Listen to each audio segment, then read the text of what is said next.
নিজেকে একটু প্রশ্ন করেন, রোজায় আল্লাহ বলছে যে তাকওয়া বৃদ্ধি পাবে।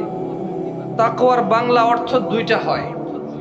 সুন্দর অর্থ হচ্ছে আল্লাহ ভীতি এবং আল্লাহর প্রতি আস্থা, আল্লাহর প্রতি ভয় এবং ভালোবাসা। তাকওয়ার দুইটা অর্থ। শুধু আমরা আল্লাহকে ভয় করি না, আমরা আল্লাহকে ভালোবাসি।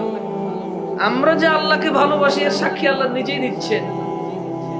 এবং আল্লাহকে ভালোবাসা উচিত, এতে কোনো মানে এই ওয়ার্ডে কোনো ত্রুটি নাই যে আল্লাহর প্রতি ভালোবাসা, এই ওয়ার্ডে কোনো কি নাই, ত্রুটি নাই। কারণ আল্লাহ বলছে কুল ইন কুনতুম তুহিব্বুনাল্লাহ, ও মুহাম্মদ বলুন এদেরকে তোমরা কি আল্লাহকে ভালোবাসো। দেখছেন আল্লাহই বলতেছে।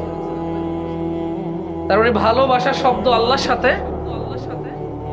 আল্লাহ নিজেই এটা স্থাপন করেছে। সো এটা ত্রুটিযুক্ত মানে ওয়ার্ড নয়। আবার প্রেম বলিয়েন না কেউ, আবার আশিক মাসিক এগুলো বলিয়েন না, এগুলো নিকৃষ্ট ওয়ার্ড, আল্লাহর সাথে যায় না এগুলো, আল্লাহর শানের সাথে যায় না, এগুলো কার সাথে যায় না, মর্যাদার সাথে যায় না। বাট আল্লাহর প্রতি আমাদের ভালোবাসা বা আমরা আল্লাহকে ভালোবাসি এই বিষয়, এই শব্দগুলো ত্রুটিযুক্ত নয়। আল্লাহ কোরআনে নিজে বলছে যে কুল, মুহাম্মদ সাল্লাল্লাহু আলাইহি ওয়াসাল্লাম বলেন, ইন কুনতুম, ও উম্মতরা তোমরা তুহিব্বুনাল্লাহ, আল্লাহকে ভালোবাসো। এই শব্দটা ত্রুটিযুক্ত নয়। এরপর আল্লাহ নবী শিখিয়ে দিচ্ছে যে ফাত্তাবিউনি, তাহলে আমি মুহাম্মদকে অনুসরণ করো, ইউহিব্বুকুমুল্লাহ, আল্লাহ তোমাকে ভালোবাসবে। দেখছেন আমরা আল্লাহকে ভালোবাসবো, আল্লাহ আমাদেরকে ভালোবাসবে। তো